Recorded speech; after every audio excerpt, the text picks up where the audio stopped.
İzlediğinizde de göreceksiniz. Güneş'in yazılarında bir kısım var ve ben onu aylarca söyleyemedim. O kadar etkiledi beni.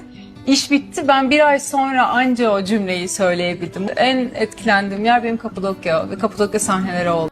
Herkese iyi günler arkadaşlar, kanalımıza hoş geldiniz. Beden dili dersi alan Hande Erçel, sayfanın haberine göre Hande Erçel bir yıldır haftada 10 saat İbrahim Çelik ile çalışıyor. Bazı yabancı oyuncuların online derslerine katılan güzel oyuncu, aynı zamanda şan, diksiyon ve beden dili dersleri aldı. Günlerdir izleyicilerinin dilinden düşmeyen Erçel, yapılan yorumlarla ilgili sessiz kalmayı tercih ederken, dün akşam dikkat çeken bir paylaşım yaptı. Mart ayında Poligon'da ateş yaptığı anı paylaşan oyuncu, dizideki Leyla rolüne uzun zamandır hazırlandığı gözler önüne serdi. Öte yandan Erçel'e yönetmeni Bergüzar Korel ve Tolga Kareli'den destek mesajları gelmiştir.